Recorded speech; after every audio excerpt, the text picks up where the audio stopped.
এশিয়ার অন্যতম একটি সাপ রাসেলস ভাইপার। এই সাপ ভারতীয় উপমহাদেশের প্রধান 4টি বিষধর সাপের একটি। বর্তমান সাপটি রাসেলস ভাইপার নামে বেশি পরিচিত হলেও এর আসল নাম হচ্ছে চন্দ্রবোরা। অনেক জায়গায় একে উলুবোরা নামেও ডাকা হয়। শক্তিশালী বিষ এবং লক্ষণীয় চেহারা থাকার কারণে এই সাপটিকে খুব সহজেই আলাদা করা যায়। বিষধর চন্দ্রবোরা একটি সংকটাপূর্ণ ও মহাবিপন্ন প্রাণী, তাই বিগত কয়েক বছরে এই সাপটি খুব কমই চোখে পড়েছে। তবে সাম্প্রতিক সময়ে এর বিচরণ আবারও বেড়েছে। গত এক মাসে দেশের বিভিন্ন জায়গায় রাসেলস ভাইপার দেখা যায়। ফলে বিষধর এই সাপ নিয়ে দেশ জুড়ে আতঙ্ক বিরাজ করছে।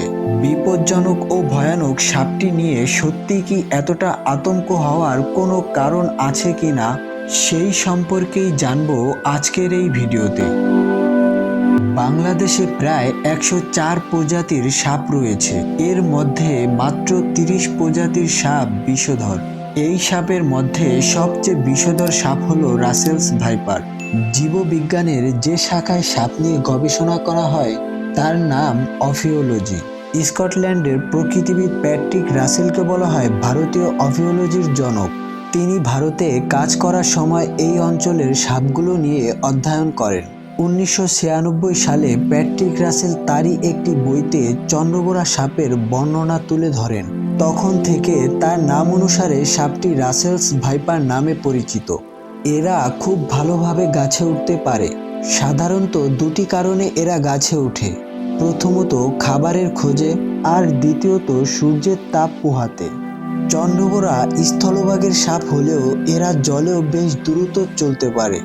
সে কারণে বর্ষাকালে কচুরি পানার সাথে ভেসে ভেসে চন্দ্রবোরা বহুদূর পর্যন্ত নিজেদের স্থানান্তর ঘটাতে পারে। রাসেলস ভাইপার মূলত নিশাচার। এরা রাতের অন্ধকারে বিচরণ করে। সাপটি খাদ্য হিসেবে ইঁদুর, ব্যাঙ, টিকটিকি ও পাখি খেয়ে থাকে। সরীসৃপবিদরা জানান বরেন্দ্র অঞ্চলে ফসলের মধ্যে ইঁদুরের আনাগোনা বেশি ছিল বলে এসব অঞ্চলে এই সাপেরা বেশি আনাগোনা করত। সে কারণে রাসেলস ভাইপার বরেন্দ্র অঞ্চলের সাপ হিসেবে পরিচিত ছিল।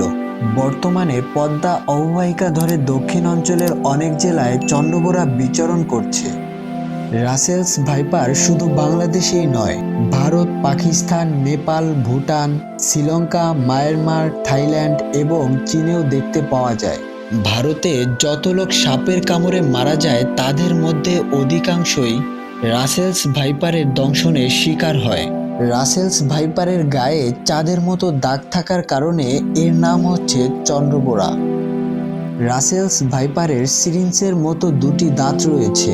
সাধারণত এসব দাঁত 6 মিলিমিটার পর্যন্ত লম্বা হয়, যা প্রায় 1 ইঞ্চির 4 ভাগের 1 ভাগের সমান।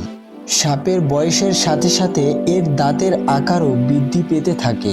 কোন সাপের দাঁত কতটুকু লম্বা হবে তা নির্ভর করে তার শরীর এবং মাথার গঠন ও আকারের উপরে। সবচেয়ে মারাত্মক বিষয় হলো রাসেলস ভাইপারের দুটি দাঁত পৃথকভাবে যে কোনো দিকে ঘোরাতে পারে। সেই সাথে এদের মুখ 180 ডিগ্রি পর্যন্ত খুলতে পারে। রাসেলস ভাইপার পৃথিবীর সবচেয়ে বিষধর সাপগুলোর মধ্যে অন্যতম। সাপের শরীরের আকারের উপরে বিষের পরিমাণ নির্ভর করে। সাপ যতটা বড় হবে তার শরীরে বিষও ততটা বেশি থাকবে।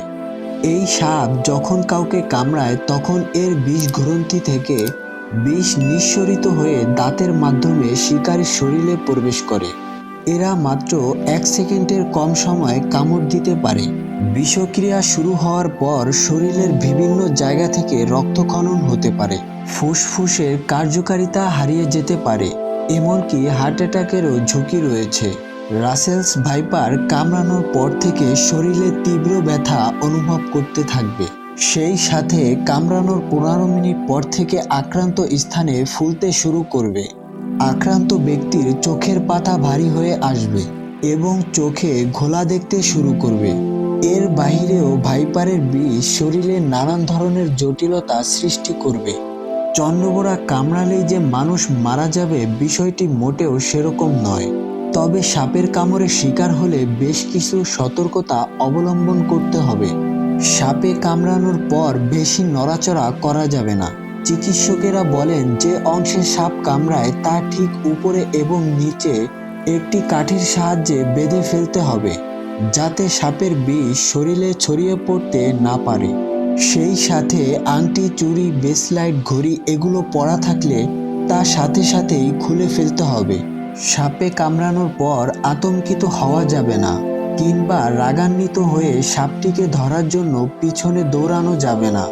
অনেক সময় দেখা গিয়েছে যে কাউকে এমন সাপে কামড়িয়েছে যা মোটেও বিষধর নয়, কিন্তু শুধু সাপে কামড়িয়েছে এ আতঙ্কই তার পরিস্থিতি অনেকটা বেশি জটিলতা হয়ে গিয়েছে। রাসেলস ভাইপারে কামড়ালে দ্রুত মারা যায় এ ধারণাটি একটি গুজব। এই সাপে কামড়ানোর পর কমপক্ষে 3 দিনের মধ্যে কেউ মারা যায় না।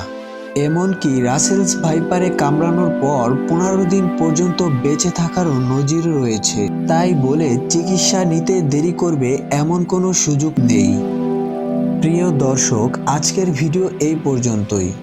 রাসেলস ভাইপার নিয়ে আপনাদের কি মন্তব্য তা অবশ্যই কমেন্ট করে জানাবেন। দেখা হচ্ছে পরবর্তী কোনো ভিডিওতে।